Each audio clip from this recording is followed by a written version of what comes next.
Assalamualaikum warahmatullahi wabarakatuh. Kenalin, aku Shilni Onika dengan NIM 230201191300097 dari kelas Teknologi Pangan A. Sesuai judul dari video ini, pasti teman-teman udah tahu ya kalau aku tuh akan membuat yogurt bar. Pasti masih banyak yang asing gitu ya sama yogurt bar ini sebenarnya apa sih. Jadi yogurt bar ini berbahan dasar dari yogurt. Nah, yogurt sendiri ini merupakan salah satu jenis produk olahan susu yang difermentasi oleh bakteri asam laktat. Nah, bakteri asam laktat yang digunakan untuk proses pembuatan yogurt itu antara lain seperti Lactobacillus bulgaricus, Streptococcus thermophilus, Lactobacillus acidophilus, serta Bifidobacterium bifidium. Yang kita ketahui bahwa ciri khas yogurt ini memiliki bau atau aroma yang sedikit asam ya, yang mana bahwa Lactobacillus bulgaricus ini diketahui berperan sebagai pembentukan aroma, sedangkan Streptococcus thermophilus ini berperan dalam pembentukan cita rasa yang khas pada yogurt. Nah, selain itu juga bakteri-bakteri tadi itu kan menghasilkan asam laktat. Nah, asam laktat ini juga akan menggumpalkan susu menjadi yogurt, yang kita tahu bahwa yogurt ini kan teksturnya kental atau thick. Nah, kayaknya langsung aja ya kita lihat gimana sih proses pembuatannya, apa aja alat dan bahannya, serta nanti gimana hasilnya. Untuk itu bisa disimak terus ya. Berikut adalah alat-alat yang digunakan. Yang pertama ada gelas ukur untuk mengukur jumlah susu, toples kecil untuk penempatan produk, ada toples besar untuk tempat inkubasi, sendok untuk pengadukan, termometer sebagai pengukur suhu susu, serta kain untuk membantu proses fermentasi. Untuk bahannya cukup 2 bahan saja, yaitu ada susu UHT full cream dan starter berupa biocool plain. Langkah pertama yaitu sterilisasi basah dari alat-alat yang akan digunakan. Sebenarnya ini optional ya guys untuk meminimalisir kontaminasi mikroba. Proses selanjutnya adalah proses pemanasan susu. Susu yang dipakai yaitu sekitar 500 ml. Penggunaan susu UHT untuk pembuatan yogurt tidak jauh berbeda dengan penggunaan susu segar karena mutu gizi dan sensoris relatif sama dengan susu segar. Susu UHT dipanaskan hingga suhu 45 derajat Celcius, di mana tidak perlu dipasteurisasi lagi karena susu UHT telah melewati proses pemanasan suhu tinggi yang sudah dapat membunuh bakteri patogen, spora, serta mencegah kerusakan nilai gizi. Pemanasan susu dilakukan sambil diaduk-aduk secara kontinu agar susu tidak menggumpal dan gosong selama pemanasan. Ketika suhu susu sudah mencapai 45 derajat Celcius, kompor dapat dimatikan. Susu didiamkan hingga suhu 35 derajat Celcius sebelum dicampur dengan starter. Campurkan starter merek Biocool sebanyak 50 ml atau sekitar 2 hingga 3 sendok. Kultur starter merupakan sekumpulan mikroorganisme yang digunakan dalam produksi biakan dalam pengolahan susu seperti yogurt. Proses fermentasi ini menggunakan starter yang berisikan bakteri asam laktat seperti Lactobacillus bulgaricus, Streptococcus thermophilus, Lactobacillus acidophilus, dan Bifidobacterium. Campurkan starter dan susu hingga rata, kemudian dapat dimasukkan ke dalam wadah. Kemudian wadah atau toples kecil dapat ditutup rapat dan kemudian dapat dimasukkan ke dalam toples besar sebagai tempat inkubasi. Penempatan yogurt dapat dibalut dengan kain gelap dan ditempatkan di tempat yang suhunya lebih tinggi. Tujuan inkubasi adalah untuk memberikan lingkungan sesuai untuk pertumbuhan bakteri asam laktat serta melakukan proses fermentasi. Kemudian produk dapat diinkubasi pada suhu ruang dan di tempat yang gelap kurang lebih selama 24 jam.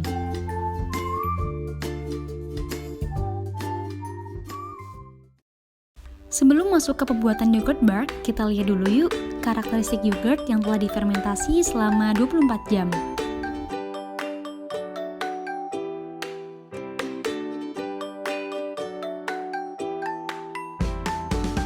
Yap, yang pertama adalah tekstur. Tekstur pada yogurt yang dihasilkan dari jenis susu UHT full cream bertekstur agak kental, di mana dapat dipengaruhi oleh kandungan protein pada susu yang digunakan. Susu UHT diketahui memiliki kandungan protein tidak setinggi susu segar, di mana semakin tinggi kadar protein pada susu, maka kekenalannya akan semakin meningkat dan sebaliknya. Viskositas terjadi karena protein pada susu mencapai titik isoelektrik akibat suasana asam selama proses fermentasi, sehingga protein dapat menggumpal. Next, ke rasa. Rasa yang dihasilkan ini rasa khas asam pada yogurt sih. Jadi rasa asam ini terbentuk dari aktivitas bakteri asam laktat selama fermentasi, sehingga menyebabkan meningkatnya keasaman dan penurunan nilai pH pada yogurt. Yaps, kemudian ada warna. Warna yang dihasilkan ini adalah berwarna putih kekuningan ya guys. Warna ini dipengaruhi oleh kandungan vitamin A pada susu. Warna yang dihasilkan yogurt dari susu UHT tidak jauh berbeda seperti susu segar, yaitu putih kekuningan. Serta warna ini dipengaruhi oleh kandungan lemak, di mana karoten dari lemak memberikan warna kekuningan pada yogurt. Nah, yang terakhir adalah aroma. Aroma yang dihasilkan ini adalah aroma asam khas yogurt, di mana aroma dan rasa asam pada yogurt sesuai standar SNI 2009 yaitu berkisar antara 0,5 hingga 2%. Nah, ini dia masuk ke proses pembuatan yogurt bar. Yang pertama ada topping, ini aku pakai topping buah-buahan. Kemudian ada yogurt, ada tempat cetakan, plastik, pisau, sendok, dan juga telenan.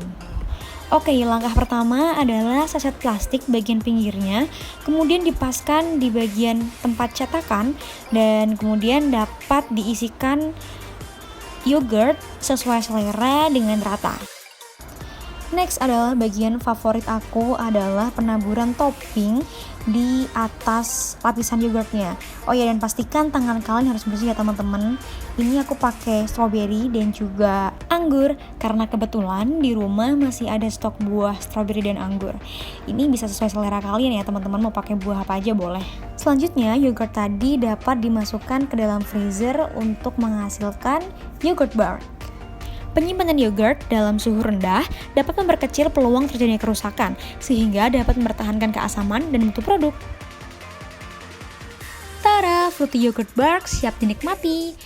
Ini tuh cemilan yang cocok banget buat nemenin kalian sekedar nyantai aja atau nugas, karena emang rasanya selain yang khas asam yogurt gitu juga segar karena ketambahan dari buah-buahan. Sebenarnya fenomena-fenomena apa aja sih yang terjadi selama proses pembuatan yogurt ini? Yang kita tahu bahwa tadi terdapat perubahan rasa, perubahan aroma, serta perubahan tekstur. Untuk rasanya sendiri kan tadi berubah menjadi asam seperti itu ya. Kemudian untuk aromanya juga aroma-aroma asam khas yogurt, dan untuk teksturnya sendiri itu berubah menjadi lebih kental atau menggumpal gitu. Jadi proses tersebut itu mekanismenya yaitu adanya laktosa atau gula dalam susu itu dimanfaatkan oleh bakteri asam laktat yang tadi berasal dari starter atau dari bioful yang tadi itu sebagai sumber karbon dan energi utama untuk pertumbuhan, yang mana akan mengubah laktosa menjadi asam laktat. Di sini peran bakterinya itu ada Streptococcus dapat memecah laktosa menjadi glukosa dan juga galaktosa yang merupakan monosakarida. Kemudian untuk Lactobacillus dapat memetabolisme monosakarida menjadi asam laktat. Nah, asam laktat ini menyebabkan penurunnya pH. Dengan hal tersebut selaras dengan meningkatnya keasaman dari yogurt ini. Nah, sehingga kasein ini menjadi tidak stabil. Kasein ini terdapat dalam susu tidak stabil dan akan terkoagulasi atau menggumpal membentuk gel yogurt. Atau dengan kata lain singkatnya ini, Streptococcus thermophilus dan Lactobacillus bulgaricus ini akan memfermentasi laktosa menjadi asam laktat dalam susu. Kemudian asam laktat ini akan mendenaturasi protein dalam susu sehingga terjadi proses koagulasi yang menyebabkan susu berubah tekstur menjadi semi padat dan juga asam. Selanjutnya adalah faktor-faktor yang mempengaruhi fenomena serta perubahan sensori pada produk sebelum produk jadi dan setelah produk jadi. Oke, yang pertama adalah penggunaan susu. Yang udah kita bahas tadi bahwa kita ini kan menggunakan susu UHT full cream. Sedangkan susu UHT full cream ini merupakan susu yang telah melewati pasteurisasi pada suhu tinggi selama 3-5 detik, di mana pasteurisasi ini dapat menginaktifkan enzim laktase sehingga perannya dalam menguraikan laktosa menjadi asam laktat ini kurang optimal. Di mana semakin tingginya laktosa yang dihasilkan dari setiap jenis susu ini dapat meningkatkan asam laktat yang terbentuk sehingga menyebabkan rasa dan aroma yogurt ini menjadi asam, dimana semakin tingginya kadar protein tersebut juga akan menyebabkan yogurt ini akan semakin kental. Yang kedua adalah penggunaan starter.